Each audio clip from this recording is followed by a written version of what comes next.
ఒక తోట రాయేశారు, పని మొదలు పెట్టారు. ఎవరు అడ్డుకున్నారండి? టీఆర్ఎస్ వాళ్ళు అడ్డుకున్నారు. ఇంకో చోట వెంకటరెడ్డి ఎమ్మెల్యే 150 సంవత్సరాల క్రితం సర్ ఆర్థన్ కాటన్ 4 సంవత్సరాల కాల పరిమితితో 1,20,1,5 లక్షల రూపాయలతోటి 3 లక్షల ఆయకట్టు అభివృద్ధి చేశాడు. ఆ తర్వాత 20 లక్షలైంది. ఇప్పుడు ప్రతి ఇంట్లో సర్ ఆర్థన్ కాటన్ చిత్రపటాలు పెట్టి అందరూ పూజిస్తున్నారు.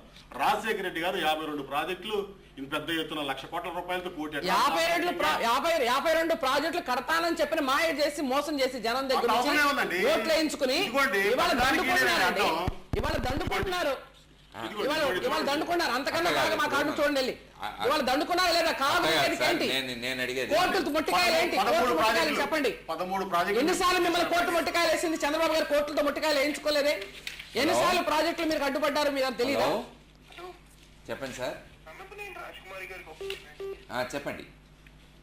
హలో, ఇప్పుడు ఇక్కడ రాజమండ్రి చిన్నాయిగూడెం అనే దాంట్లో మా బ్రదర్లు ఉంటారండి.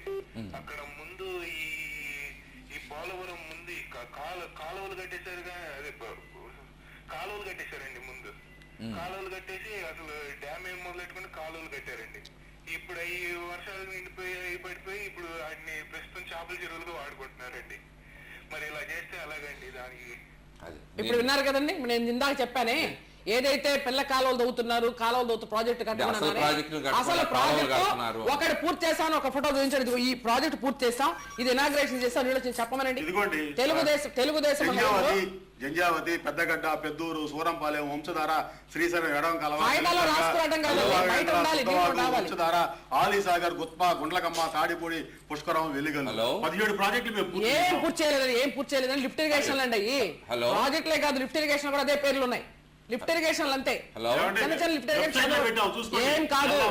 ఏ ప్రాజెక్టు పూర్తి చేయలేదు. పిల్లకాలతో ప్రాజెక్టులు పూర్తయితే ఉత్పత్తి పెరగాలి కదా, అందుకని ఉత్పత్తి లెక్కలను చూపిస్తే కొంత తెలుస్తుంది కదా. అందుకని మీరు చెప్పండి, ఎంత మీరు డబ్బు ఇచ్చారు? ముందుకి పోయిన సంవత్సరానికి ఈ సంవత్సరానికి ఆయకట్టు పెరిగింది, ఆ విలువ ఉత్పత్తి పెరగాలి. అసలు ఒకటండి, నేను ఒకటి అడుగుతున్నానండి. ప్రాజెక్టు కట్టాలంటే మౌలికమైనటువంటి సదుపాయాలు మీరు చూసుకున్నారా? ప్లేస్ సెలక్షన్ ఉందా? ఫైనాన్షియల్ కమిట్మెంట్ ఉందా? కేంద్ర గవర్నమెంట్ మీకు ఎంత ఇస్తుంది? వరల్డ్ బ్యాంక్ మీరు ఎంత తీసుకుంటున్నారు? స్టేట్ గవర్నమెంట్ ఎంత ఇస్తా ఉంది? ఇవన్నీ ఉన్నాయా అండి? అసలు ఏంటండి వాళ్ళు ఉన్నాయా? ఒక చోట అండి రబ్బరు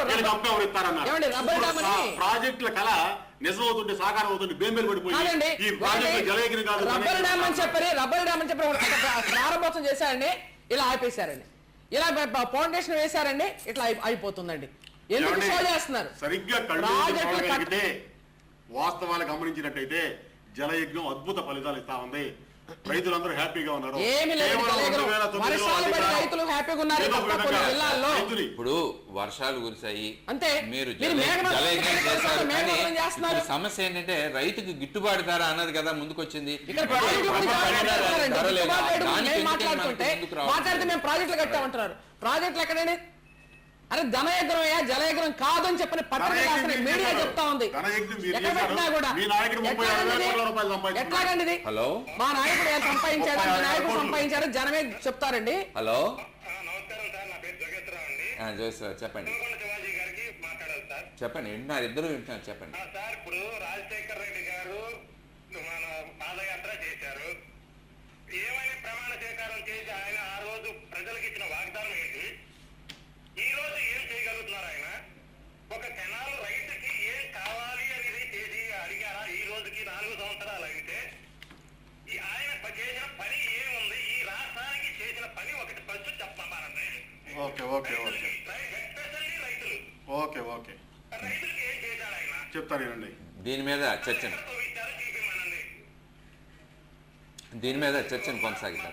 రైతులకి అడుగుతున్నారు, వాళ్ళ కమ్యూనిస్టులు అడుగుతున్నారు, తెలుగుదేశం గవర్నమెంట్ అడుగుతుంది, బీజేపీ అడుగుతుంది. రైతులు గగ్గోలు పెడుతున్నారు, రైతులు ఆత్మహత్యలు చేసుకుంటున్నారు, రైతుల పిల్లలు ఏం చేస్తున్నారు?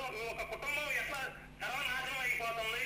ఈ రోజు రాజశేఖర రెడ్డి గారు కానీ లేకపోతే కొల్లకొండ శివాజీ గారికి ఆయనకి రైతు గురించి ఎంతవరకు అవగాహన ఉందో మాకు తెలియదు. కానీ రైతు అనేది కూడా సోమాదేశ్వరాన్ని పిల్లలేదు, ఎన్నే నాగేంద్రబాబు గారిని పిల్లలేదు, ఎల్మంచి శివాజీ గారిని పిల్లలేదు అని హక్కు వీళ్ళకి లేదండి. దీని మీద మనం పాలసీల మీద మాట్లాడదాం సార్. మీరు గిట్టుబాటు ధర రైతుల గురించి అది ఇప్పుడు వాళ్ళని ఎవరినైనా ఇన్విటేషన్ ఇచ్చినా ఇవ్వకపోయినా దాన్ని బట్టి ఏమొస్తుంది? అది వచ్చింది అనుకోండి. అంటే నేను అనేది చర్చని మనం పాలసీల మీద మాట్లాడదాం.